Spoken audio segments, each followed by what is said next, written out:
fifth grade. Well, and I said, well, whatever, see if I care. I was really good in literature. I was really, really, really good in literature, so I figured, yeah, that's gonna be my path in my life.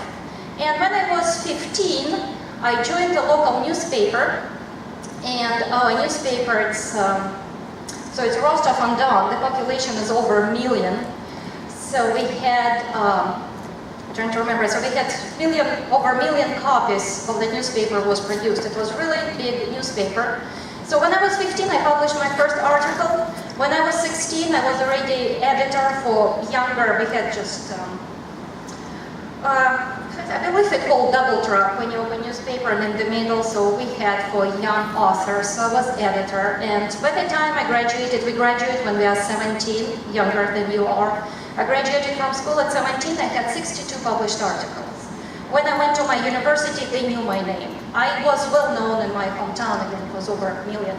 So I was a local star, and who cares about, at that point, about flights and astronauts, and in Russia we had cosmonauts. I never wanted to be a cosmonaut. I loved stars, and I wanted to be a pilot, just fly regular airplanes, not commercial military airplanes. But girls in Russia do not fly, period. You just couldn't, except if you are somebody special and coming from special family. So my life had changed, and I was a journalist for a while, and then I had an opportunity to come to this country. So this is my hometown. This is River Don, and everybody lives on that part. This is more like Kurort area, and they are rebuilding it. Within the last 10 years, and I haven't seen it, these are all new buildings. I've never seen those. There's new roads. Russia is changing very, very rapidly. This is my university. Well, I couldn't really find the building where I went to school was right here. This is the library. I spent there lots and lots of hours actually studying ancient Greece literature. I had a classical education. You're supposed to learn as much as you can, read original works of ancient philosophers. So I spent a lot of time there. And this is our it says here, University of Technology. And this is Yuri Gagarin. Again, you do not know who Yuri Gagarin was. This is his photograph. Does anybody recognize it? Okay, one person, two. Why older people? Oh, we have somebody. So who is he? It's familiar face, and it should be. This is first man in space. First human in space. So this is happened on April 12, 1961. I believe I put it here. Here we go. Since that day, actually, in United States, interesting enough, it's not in Russia, but in United States, April 12th is a Yuri's Day. Yes, is that a question? It's also my birthday. There you go. Your name is not Yuri. Yeah, your name is not Yuri. Isn't it interesting? So Yuri's Day celebrates here in the United States. People get together, they play space music, they shoot rockets into space. In the planetarium, in the observatory that I worked at University of Missouri for several years, we celebrated all the time, and there is a network, you can connect with other organizations, and it's a really fun and good day. It's in memory, again, whether he was Russian, he was American, Chinese, it doesn't matter. It's a human who went to space. And that was him. So Yuri Gagarin is a famous name. This is a famous woman who I knew when I was growing up. Her name is Valentina Tereshkova, and she was the first woman in space. And of course she was my role model. She was very important to me and to other girls in Russia. But again, you have to have connections back then. You just could not be anybody. And this is Svetlana Savitskaya. She was a daughter of a general, and actually my brother named me after her because she was very, very popular. She was the first woman to walk in space.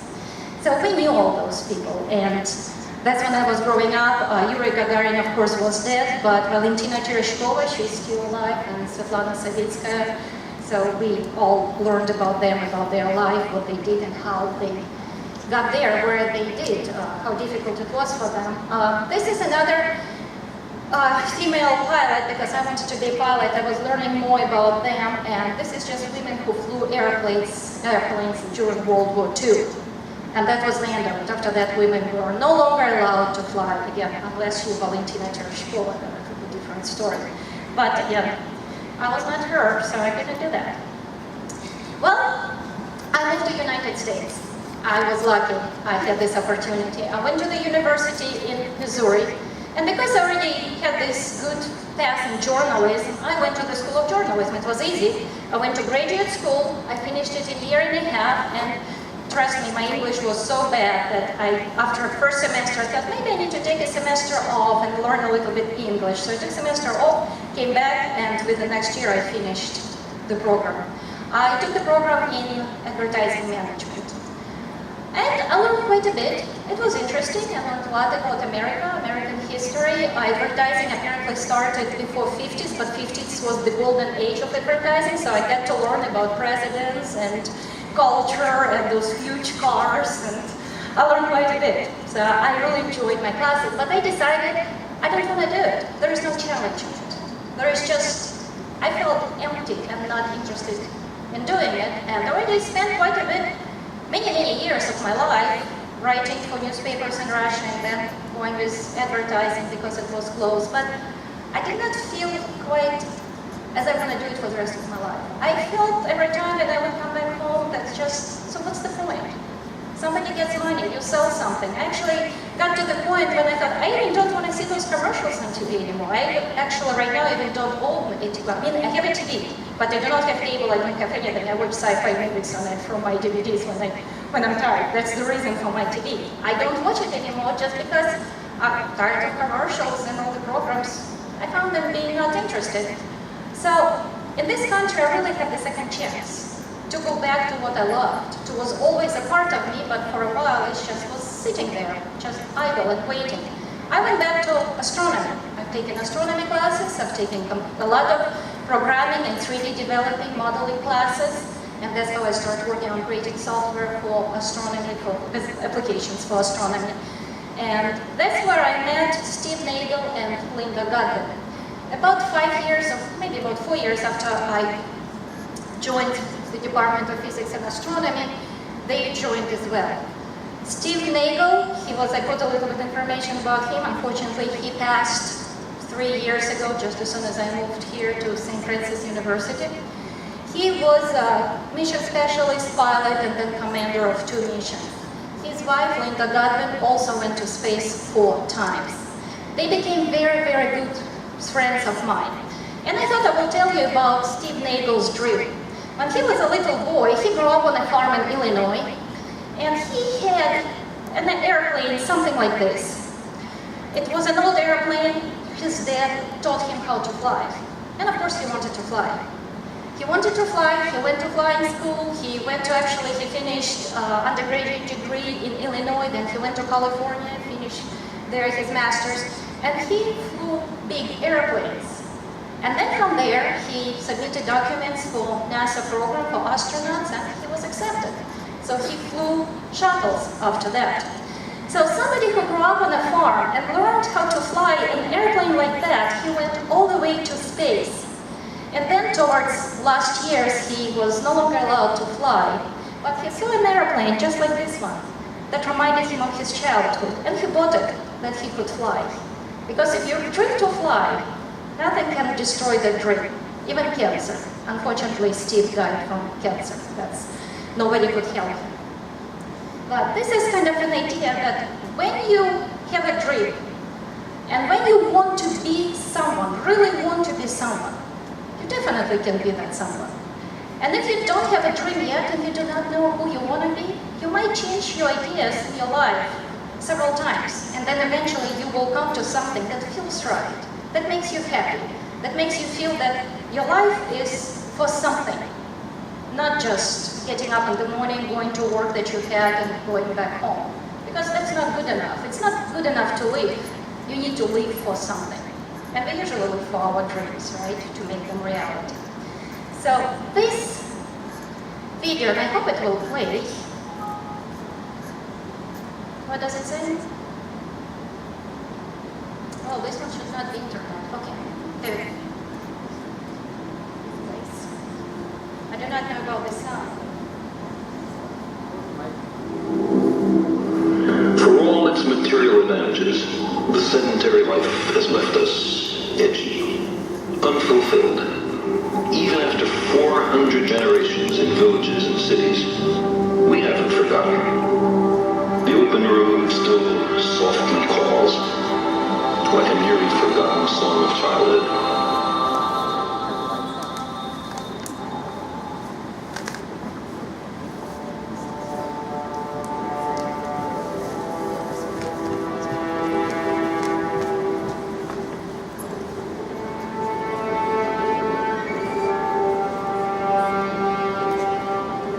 We invest far-off places with a certain romance. The appeal, I suspect, has been meticulously crafted by natural selection as an essential element in our survival. Long summers, mild winters, rich harvests, plentiful game. None of them lasts forever. Your own life, or your band's, or even your species might be owed to a restless few, drawn by a craving they can hardly articulate or understand, to undiscovered lands and new worlds.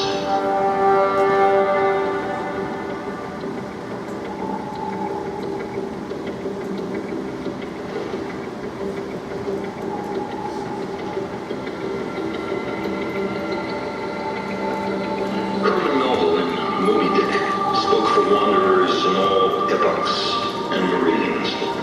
He said, I am tormented with an everlasting itch for things remote. I love to sail forbidden seas.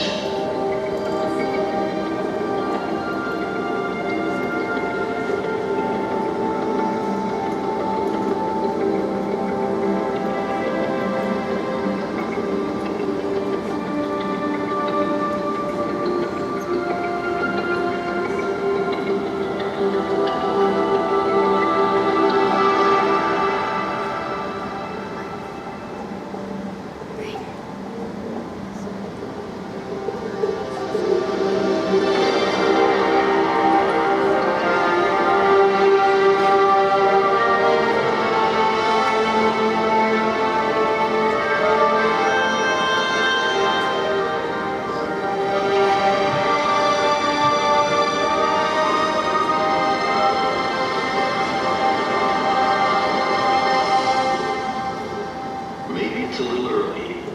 Maybe the time is not quite yet. But those are the worlds, promising untold opportunities, beckon. Silently, they orbit the sun, waiting.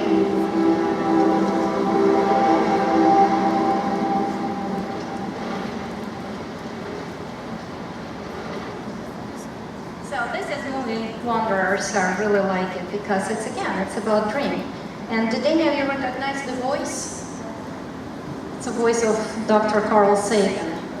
He was actually very important in the 80s in this country. He's still important, but he actually the one who made astronomy, the science of astronomy, available to people who are not astronomers, who are not physicists, because he was the one who actually created series Cosmos, where he explained in Search for Life, he explained about planets and stars and formation of the entire universe, when back then people thought that this is just for astronomers and just physicists, that people who are not interested in it, they don't need it. And actually, American Astronomical Society ridiculed him for this. They did not like it. They just wanted to be above of other people, just concentrating on the science and not wasting time on explaining it to others. He changed it all. So he is one of perhaps most important people actually in astronomy, because astronomy is for everybody. It's not just for those who are interested in physics only. Well, anyway, apparently I have more time, right? Okay, so let me then tell you what I'm doing now. It's teaching astronomy, and I love doing it, because I love following the step of Carl Sagan and just bring the beauty of the entire universe to the classroom, because we are not astronauts, and I hope many of you, those who want, can be astronauts, especially these days. You don't have to join NASA, right? Now we have private companies that will fly very soon, so it means more astronauts will be needed, more scientists will be needed to go to all these missions, to maybe to the Mars, to the Moon, maybe Titan, who knows. But That is why I call this part of my talk is from the Big Bang to the Great American Eclipse. That's because, well, that's what I teach. I teach all of it, from the beginning of the universe to the day that approaches here in August. How many of you heard about it? What's happening on August 21st? Oh, I thought eclipse. Exactly. I thought you all should know by now, right? Because you learned all about that. So anyway, I was always wondering about it. And this is a photograph of Pennsylvania mountains. So when you wake up in the morning and the sun is rising, where it all came from? Where does the sun come from? Where does Earth come from? All these plants, everything, it must came from somewhere. Do you ever wonder about it? No? I always wondered about things like that. Every morning I would think about fly. Where is flies coming from and how it, and what happens, what is it inside and how it's seeing, how the wings are working. Because that's the interesting part about life, because you don't know. You don't know today, you will learn tomorrow. This is the most interesting part. So anyway, everything came from the Big Bang. The Big Bang that happened 13.82 billion years ago. There was absolutely nothing. The truth is, even nothing did not exist. It just event that happened. And during this event, all the matter and light and energy, well, energy is light and matter, everything was formed. It didn't happen right away. The Big Bang, the big event, took just a fraction of a second. 10 to the minus 32. We even cannot imagine. We cannot think in those numbers. It's just not possible. For us, it is just a number. What we can think about, what happened later on, when this enormous heat started cooling off, because the universe was expanding and it was cooling off. Then atoms were formed. Then they coalesced into stars and formed galaxies. And that's where we are, right here.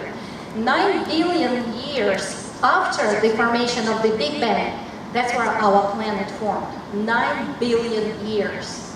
But before it happened, our galaxy had to form first. And it was about 13.21 billion years ago, that was the birth of our galaxy. And remember in the planetarium I told you that our galaxy has somewhere between 200 and 400 billion stars. It's a big difference. We even do not know how many, because we can see only a tiny fraction from our location in our galaxy. But nevertheless, we know quite a bit about our galaxy. We know that its size, 100,000 light years. Can you imagine how big this is? What is a light year?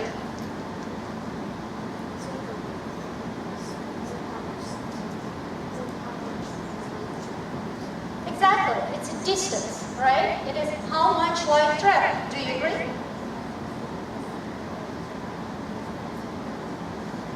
Exactly. It's a more accurate description. It is the distance that light travels in 1 year, right? Do you have something to add? It is the distance, exactly. And why we can use light year? Usually year is a measure of time, right? But the light travels with a certain speed. It is 300,000 kilometers per second, or it is 186,000 miles per second. You know how fast this is? Blink your eye, everybody, blink your eye. So the time it took you to blink your eye, light circled our planet 3 times. That's how fast it is. As far as we know, there is absolutely nothing can travel faster than light. Well, who knows what we will discover tomorrow, but as of today, that's what we know. This is the law of physics. This is the universal speed limit. So we can use it to measure distance, because light will always travel with the same speed. So I already told you about the size of our galaxy, and this is the structure of our galaxy. It has nucleus, it has halo, it has disk, and it has arms. So let's take a look on this picture of our galaxy. This is nucleus, this is arms, and our sun is somewhere over here. And this takes 100 light years to travel, right? This is the diameter of our galaxy. 26,000 light years, this is how far the sun is from the center. Do you know what's in the center of our galaxy? It's not the sun, it's a big black hole. Very big one. It's a supermassive black hole. Right? So let's take a look at you. Show us. Here we go. This is a supermassive black hole that is about 4.5 million times more massive than our sun. It is huge. So everything, all these 200 or 400 billion stars are rotating. Well, actually, they are revolving, the proper word. They're